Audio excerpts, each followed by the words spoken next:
www.jovempan.com.br. Com o professor Roberto Romano da Silva, que é professor de ética da Unicamp. Professor Roberto, boa tarde.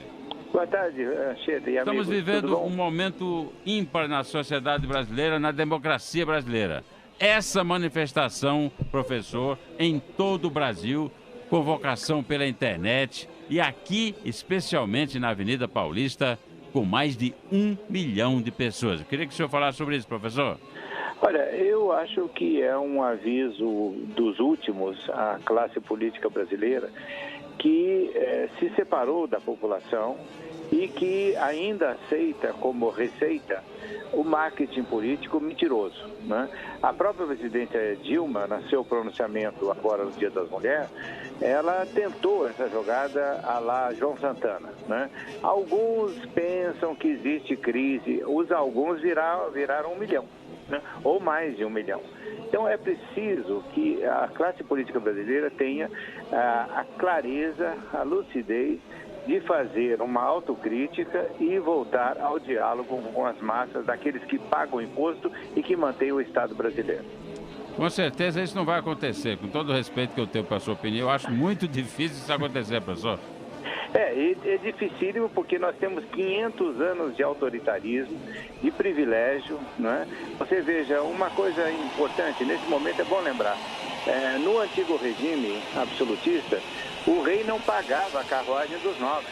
Aqui no Brasil nós pagamos a carruagem do vereador até o senador, né? E isso sai do dinheiro da educação, da segurança e tudo mais. Então é difícil se mudar, mas eu acho que com esse tipo de pressão popular, você pouco a pouco vai chegando a uma mídia, a uma média em relação a esse ideal. Qual a consequência política que isso terá, professor? Olha, o Brasil está desorganizado, né? Você tem aí um governo aos frangalhos no começo da gestão, você tem um Congresso Nacional que está dividido, você tem um Supremo Tribunal Federal que não sabe bem o que está fazendo. Por exemplo, esse encontro misterioso de Dias Toffoli com a presidência da República me parece inconveniente e até mesmo perigoso, né? Então você tem aí uma cumplicidade das autoridades no sentido de não levar adiante a apuração do que está ocorrendo em termos de crime. Então, acho que nesse momento você vai ter esse desarrazoado, mas pouco a pouco eu acho que o bom senso pode retornar desde que as massas não se retirem. Isso é um ponto que me parece fundamental. Professor Roberto, pois não, Patrick Santos. O senhor acha, professor, que as massas vão se retirar ou isso deve ir ganhando corpo daqui para frente pelo que o senhor está vendo? Eu acho que, veja, desde 2013, eu inclusive fiz pronunciamentos, escrevi artigos, né, contra aqueles que têm o desprezo, que desprezam a população brasileira e que chegam ao ponto de atribuir a corrupção do Estado brasileiro ao povo brasileiro, né? A própria presidente da República recentemente fez isso. Então, pouco a pouco, você veja, nós tivemos aquele movimento pela ficha limpa que organizou 1 milhão de assinaturas, você tem a luta contra a tentativa de acabar com a independência do Ministério Público, a PEC 37. Você tem, então, pouco a pouco, a conta-gota da indignação se transformando em manifestação. Eu acho que o sentido vai ser esse. Professor, agora a pergunta de Fernando Sampaio. Professor Roberto, boa tarde. Em relação a gente falou muito hoje aqui em diretas já, tal, e ali as diretas não foram aprovadas, mas houve o fim dos militares, né? Acabou de certa forma. Hoje o que a gente vê na rua é um movimento apartidário, mas que de certa forma tem gente que apoia o impeachment, gente também famosa que não apoia, mas apoia a manifestação, mas de uma forma geral o fora PT é muito grande. O senhor acredita que essa manifestação pode apontar o fim de um partido como o PT? O fim eu não digo, mas o seu encolhimento já é evidente, né? Ele se separou, Fernando, ele se separou da população, ele se encastelou nos palácios, ele começou a dividir o país entre nós e eles, ele incentivou o ódio e ele, portanto, perdeu a capacidade de atrair, sobretudo, gente nova. Quando a gente vê pela televisão essa manifestação de hoje, você vê muita gente nova. Essa gente nova poderia estar no Partido dos Trabalhadores, poderia estar em outros partidos, se esses partidos se abrissem à renovação. mas eles são carcomidos. Veja, as lideranças médias, mesmo dentro do PT, têm mais de 60 anos. Então, esse é um ponto que deveria preocupar mais o presidente do PT do que identificar inimigos no meio da população. Daniel Lian, Carlos Aros.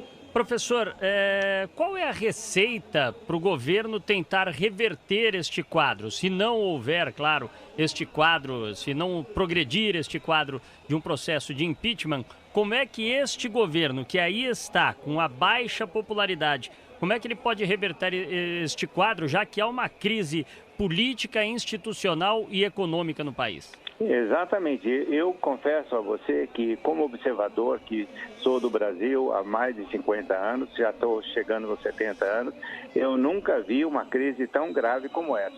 Mas essa crise resulta de erros que vêm já de muito tempo, né? Então, nós passamos no século XX a crise de Jânio Quadros, nós tivemos as crises do Juscelino Kubitschek, nós tivemos o golpe de Estado de 64, nós tivemos o desastroso governo Sarney e, efetivamente, os erros se repetem. Agora, você não vê uma crise tão grave, digamos assim, hoje, devido à presença de alguns elementos dentro dos partidos políticos que são mais responsáveis. Mas se fosse pela presidente da República, a crise seria pior, porque o perfil da presidente Dilma é um perfil autoritário, é um perfil de comandante, não é o perfil de um político. E isso me parece que dificulta muito a tentativa de saída. O senhor avalia, portanto, que ela acelerou esse processo de encolhimento do PT, porque ele se fazia grande também com os aliados, e aparentemente os aliados também já estão deixando de ser tão aliados assim. Ela acelerou com esse estilo mandão, ela acelerou o processo de encolhimento do PT? Exatamente, e escolheu como operadores políticos o desastre. Berenice Guerra, Gleisi Hoffmann e agora esse senhor que só sabe comandar, mas não tem tropas, né?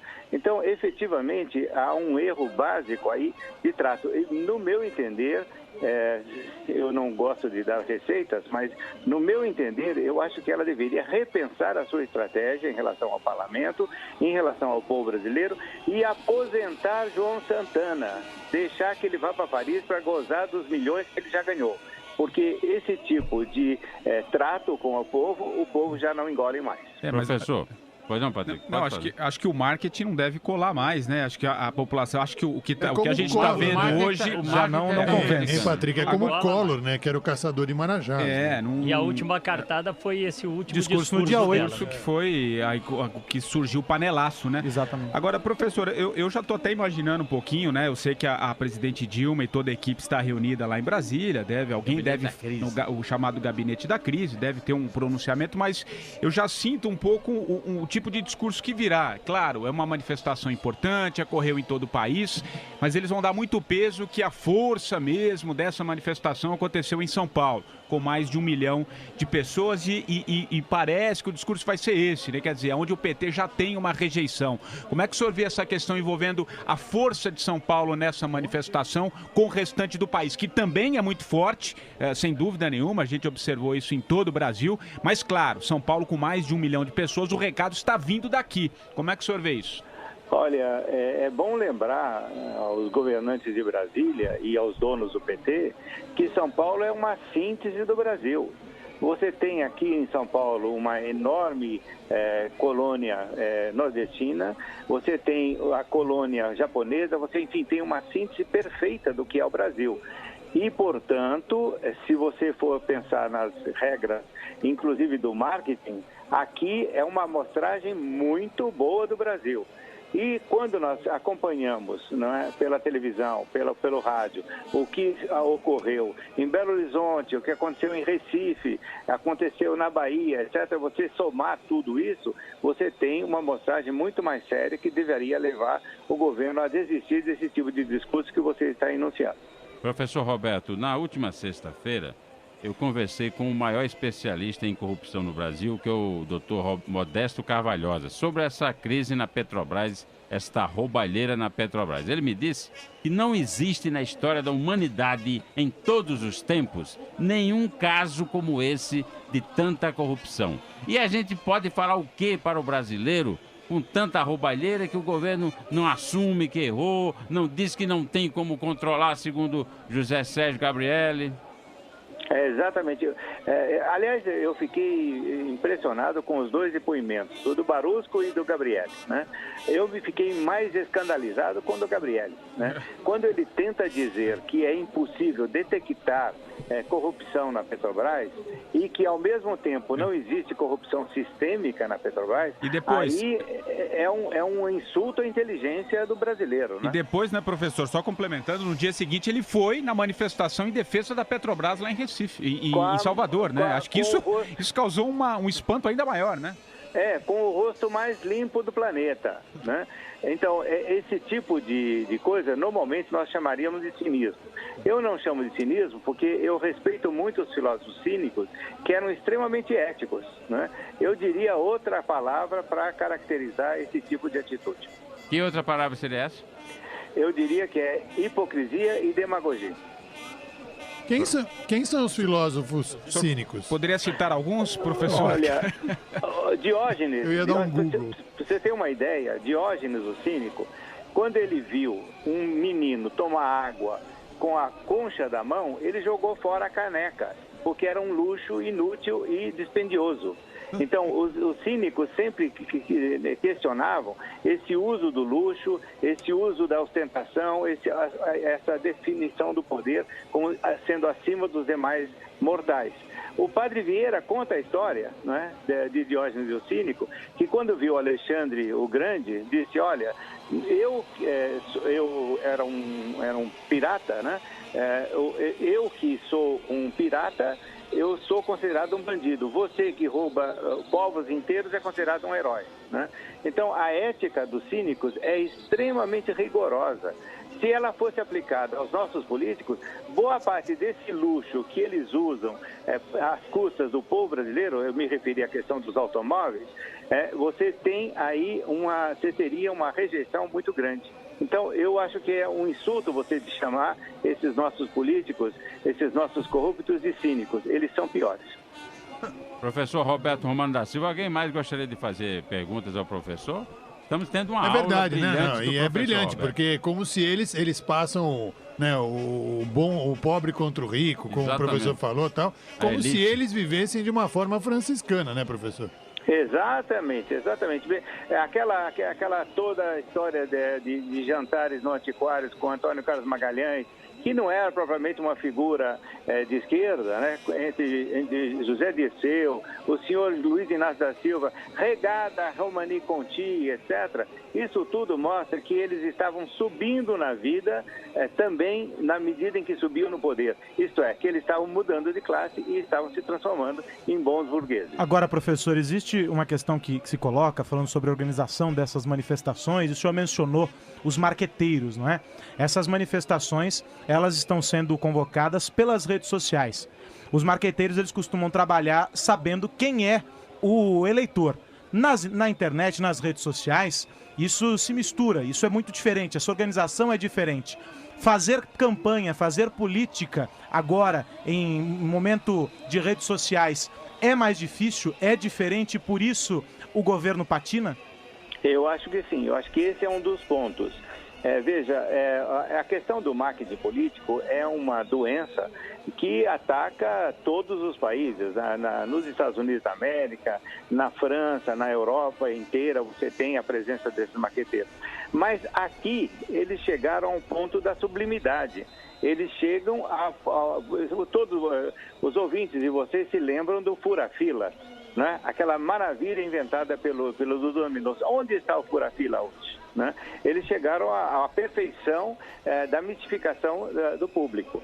Então, nesse caso das redes sociais, nós vimos nela muitos elementos negativos, né? Por exemplo, essa história de perseguir minorias, de perseguir um ao outro, né? Eu odeio não sei o quê, mas, por outro lado, ela tem ainda um poder novo que não foi suficientemente explorado, de união e de incentivo à atividade política. E, professor, acompanhando a evolução da campanha política na televisão, né? Antigamente você só podia colocar a foto, né, do candidato, e ela veio evoluindo. Eu até me lembro de participar, de olhar alguns estúdios naquela época, e hoje você vende realmente um produto de marketing como o João Santana. As coisas poderiam mudar, né, professor? Eu acho que essa coisa de você produzir um programa e uma ideia falsa, e além disso eu pergunto, por que isso ainda pega no Brasil? A gente vê na Alemanha eu tive recentemente em Berlim, né, uma cidade dividida entre o Oriente e o Ocidente, e os alemães do lado oriental, eles já descobriram que naquela época o povo andava de Trabant, que é aquele carrinho pequenininho, mas que os chefes andavam do lado ocidental, eles tinham acesso a toda a riqueza, né? Por que ainda pega no Brasil esse cunho, vamos dizer assim, populista dessas campanhas demagógicas, né? Veja, isso é a presença do Estado normatizando a política. Eu sou bem mais velho do que vocês, eu vi o começo dessa propaganda supostamente gratuita, naquele tempo era no rádio, não era na televisão. E a desculpa era que existia desigualdade financeira entre os candidatos. Havia o candidato dos tubarões e os pobres, então essa propaganda gratuita viria nivelar as oportunidades. O que nós assistimos nesses 50 anos? Nós assistimos essa gratuidade se transformar em lucros imensos para firmas, o custo cada vez maior, a imprensa sendo obrigada a transmitir esses programas e, na verdade, a base também da corrupção. Então, em vez de nivelar as oportunidades, aqueles partidos que são juntados, aqueles que têm mais recursos financeiros, conseguem colocar o seu candidato diante do eleitor. Aqueles que não têm ficam na minoridade. Então, esse é um ponto que precisa ser repensado. A propaganda gratuita é uma das grandes mentiras de Estado brasileiro nos dias de hoje. Concordo totalmente. Acho que todos deveriam participar de um estúdio igual para todos, né? Com fundo colorido e cada um ganhar na fala, né? E não na plasticidade, né? Exatamente. Eu lembro sempre desse exemplo que é terrível, que é do fura-fila, né? Parecia que o São Paulo iria para as nuvens, né? E foi parar no inferno. Outra coisa é você, de alguma forma, tentar evitar as mentiras, né? Debates, o candidato cita um monte de número de coisas claro. E depois não é checado, não é cobrado. Faz um programa bonito. Exatamente. E veja, analisando a presença da Marina Silva, ela tem sido bastante gentil com a presidente, né? Porque quem sofreu o que Marina sofreu na mão de João Santana era para ter uma posição extremamente mais dura. Ela mostra a sua grandeza nesse momento, definindo um padrão de respeito ao cargo de presidente da República, coisa que, infelizmente, os ocupantes desse cargo nos últimos tempos não têm definido com tanto respeito. Ô professor, é claro que o governo agora não vai poder fechar os olhos para estes protestos que ocorrem em todo o país e a grandeza deste protesto em todo o Brasil. Agora, do ponto de vista da população, o que pode melhorar para a população a partir de agora? O governo vai ter que, de alguma forma, mudar a postura, não? Exatamente. Veja, você tem um crescendo dessa resistência da população que não era prevista pelos donos dos palácios, né? Eu sempre falo dos palácios porque eu me lembro sempre do texto magnífico de Norberto Bobbio, chama-se O Palácio e a Praça. Ele sempre diz que as pessoas que estão protestando no palácio, quando estão protestando na praça, quando chegam no palácio, passam a desprezar quem está na praça. É o que é a crônica do Brasil, né? Então, esses que estão nos palácios, nos 3 palácios da Justiça, do Parlamento e do Executivo, pouco a pouco, são obrigados a perceber que os seus decretos precisam ter a anuência do povo. Aliás, é uma tese do começo do Estado moderno, está no François Rothman, que diz o seguinte: quem deve decidir em última instância é quem vai arcar e quem vai pagar com os custos das decisões. E no caso brasileiro, nós sempre pagamos, mas nunca somos consultados. Professor Roberto Romano da Silva, muito obrigado pela sua participação.